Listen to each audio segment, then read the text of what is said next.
Ya percaya atau tidak, ya memang seperti itu, ya kan. Faktanya seperti itu. Mau menerima atau tidak, faktanya memang seperti itu. Karena bahwa Pilpres 2024 ini akan dimenangkan oleh Pak Prabowo. Itu saya punya keyakinan seperti itu. Nah, dasarnya apa? Sesi kepemimpinan ya yang masuk ya Pak Prabowo gitu loh. Nah, katakanlah itu, wah ini Pak Prabowo bisa menang karena misalnya lah itu kan dinamika saja. Pemirsa, sebetulnya saya ingin mengangkat tema ini itu beberapa hari atau beberapa saat setelah Pak Prabowo dinyatakan menang dalam Pilpres 2024 kemarin. Tapi kemudian saya tunda, saya menunggu sampai dengan Pak Prabowo benar-benar dilantik jadi presiden karena untuk memastikan bahwa memang beliau akhirnya jadi presiden pengganti Pak Jokowi seperti itu. Nah, ketika ini Pak Prabowo sudah dilantik, ya saya bikin konten ini gitu. Nah, intinya apa? Intinya adalah bahwa menurut saya kemenangan Pak Prabowo itu memang sudah semestinya, seharusnya gitu loh, sudah takdir atau sudah kehendak semesta untuk presiden di Indonesia itu setelah Pak Jokowi itu ya Pak Prabowo. Mungkin sebenarnya tidak spesifik Pak Prabowo ya, tapi lebih ke militer gitu. Lah kebetulan yang nyapres itu kan dari militer itu kan Pak Prabowo, maka ya yang jadi ya Pak Prabowo gitu loh. Terlepas dari dinamika sebelum Pilpres maupun pada saat Pilpres itu ada macam-macam dinamika itu, ya itu dinamika dinamika saja yang akhirnya memang alam itu mengarahkan kepada Pak Prabowo untuk jadi presiden. Menurut saya seperti itu. Sejak sebelum coblos itu saya sudah apa itu ya, yakin, punya keyakinan bahwa Pilpres 2024 ini akan dimenangkan oleh Pak Prabowo. Itu saya punya keyakinan seperti itu. Nah, dasarnya apa? Dasarnya itu kita melihat ke belakang ya. Dasarnya adalah sejarah. Sejarah pola pola suksesi kepemimpinan di Indonesia itu polanya seperti itu. Dari kalau sebelumnya sipil, maka penggantinya militer. Kalau militer, maka penggantinya sipil. Begitu eh, yang terjadi seperti itu. Jadi mulai dari pertama Pak Karno ya. Pak Karno kan sipil. Nah, kemudian penggantinya Pak Harto. Nah, Pak Harto kalau dalam kondisi normal itu harus kan sipil itu. Nah, waktu itu kan kondisi tidak normal. Itu ada huru-hara di 98 itu akhirnya digantikan oleh Pak Habibie. Itu bukan situasi yang normal. Meskipun Pak Habibie sipil ya kan, tapi itu menurut saya itu tidak masuk dalam hitungan. Nah, penggantinya dalam proses yang normal pemilu itu kan eh, Pak Abdurrahman Wahid, Gus Dur, nah, sipil kan.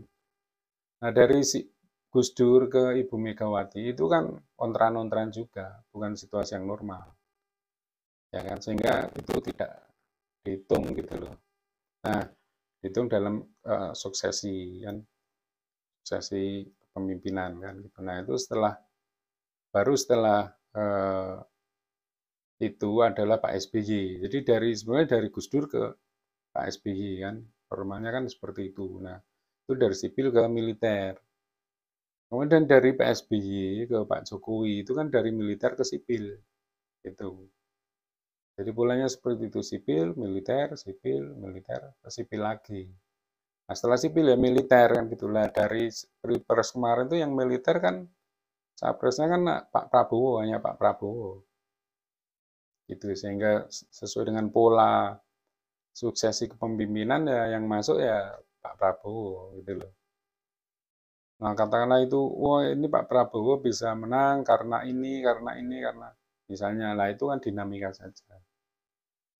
Tuh. Jadi menurut saya ya itu ya kemenangan Pak Prabowo 2024 ini ya sudah sesuai pakemnya, sudah sesuai pola. Ya mau tidak mau ya harus diterima kan gitu. Nah, apakah nanti Dan menurut saya ya, kalau dengan pola seperti itu ya, militer, sipil, militer, itu bisa menjadi rem ya, gas rem kayak gitu kaitan dengan demokrasi, dengan kebebasan berpendapat dan sebagainya, kontrol publik dan sebagainya kan. Jadi kalau demokrasinya terlalu, kalau ketika presidennya sipil mungkin kebebasan berbicara terlalu lepas misalnya kayak gitu ya, demokrasi terlalu lepas misalnya gitu. Nah nanti kembali ke militer mungkin agak turun lagi. Nanti ketika demokrasi turun di militer, nanti ganti sipil lagi ya bisa naik lagi. Jadi seperti itu keseimbangan ya. Jadi nggak lepas terlalu bebas, tapi juga nggak terlalu apa ketat seperti itu dalam hal demokrasi. Itu menurut saya itu salah satu keuntungannya seperti itu. Jadi menurut saya itu ya kemenangan Pak Prabowo itu sudah sesuai dengan pola yang selama ini terjadi, ya, pola suksesi sejak zaman Pak Karno sampai dengan Pak Jokowi. Nah, apakah nanti berikutnya akan dari sipil ke dari militer, Pak Prabowo militer ke sipil lagi itu kita kan nggak tahu apakah polanya akan berulang seperti itu lagi. Jadi itu menurut saya selamat kepada Pak Prabowo dan kemenangan Bapak ini sudah sesuai dengan pakem suksesi kepemimpinan di Indonesia. Jadi ini mudah-mudahan ini semakin membawa Bapak semakin mantap lagi untuk menjadi pemimpin sebagai presiden di Indonesia ya, karena memang sudah kehendak takdir katakanlah, kehendak alam seperti itu.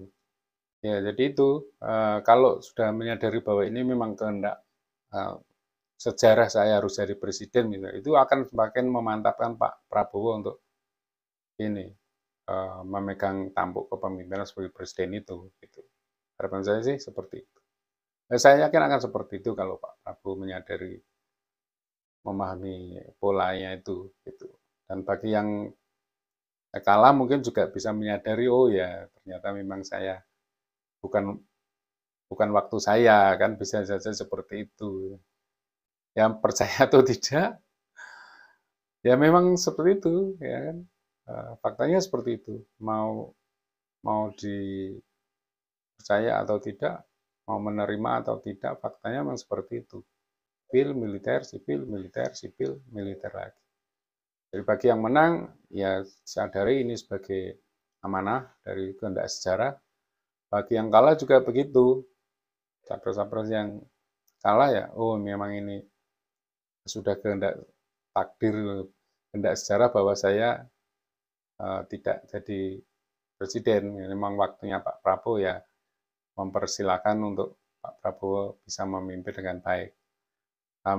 Masalah kontrol, masalah ini tetap aja kan, sebagai check and balance tetap berlangsung. Tapi itu ya sebagai fungsi kontrol, check and balance, mereka-mereka yang kalah atau mereka-mereka yang tidak berada di kepemimpinan, ya itu memang tugas Anda untuk seperti itu, melakukan check and balance. Kalau nggak ada check balance kan juga nanti mungkin bisa terlalu represif juga kan. Demikian yang bisa saya sampaikan. Terima kasih. Sampai ketemu lagi di konten-konten saya yang lainnya. Terima kasih.